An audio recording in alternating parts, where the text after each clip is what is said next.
संदीप राजगोळकर आमचे प्रतिनिधी आमच्या सोबत आहेत। तर संदीप, आपण पाहिलंय की राज ठाकरे यांनी सांगितलेलं आहे की मला फक्त या असं सांगितलं म्हणून मी या ठिकाणी आलेलो आहे।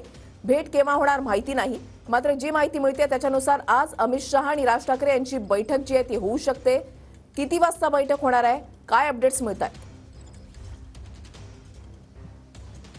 अगदी बरोबर वृषाली, आता जी प्रतिक्रिया आपण पाहिली राज ठाकरे यांची ती मिश्किल प्रतिक्रिया आहे। खरं तर मला फक्त या म्हणून सांगितलंय, ही काल रात्रीची खरं तर प्रतिक्रिया आहे। आजचा दिवस महाराष्ट्राच्या राजकारणाच्या दृष्टीनं महत्त्वाचा म्हणता येईल, कारण काल भाजपच्या कोर कमिटीची बैठक झाली आणि बैठक झाल्यानंतर उपमुख्यमंत्री देवेंद्र फडणवीस हे मुंबईला रवाना झाले आहेत आणि दुसरीकडे काल रात्रीच राज ठाकरे मनसे अध्यक्ष हे राजधानी दिल्लीमध्ये दाखल झाले आहेत। काल रात्रीच अमित शहा यांच्यासोबत बैठक होणार असल्याचं सांगितलं जात होतं, मात्र रात्री उशिरा ही बैठक झालेली नाही।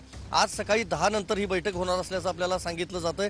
महत्त्वाचं हेच आहे की महायुतीमध्ये मनसे हा नवीन एक पक्ष आता सहभागी होणार आहे आणि त्याचे परिणाम जे आहेत ते येत्या लोकसभेमध्ये जाणवतीलच, त्यानंतर पुढच्या राजकारणामध्ये देखील म्हणजे महाराष्ट्राच्या विधानसभा निवडणुका असतील त्यावर देखील त्याचा परिणाम जाणवणार आहे।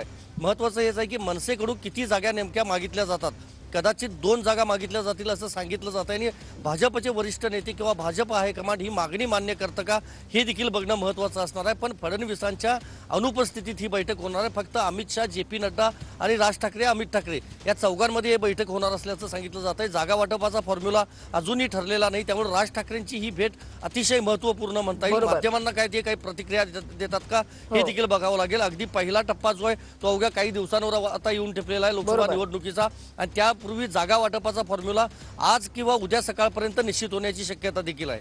नक्कीच धन्यवाद संदीप, दिलेल्या सविस्तर माहितीसाठी। अपडेट सातत्याने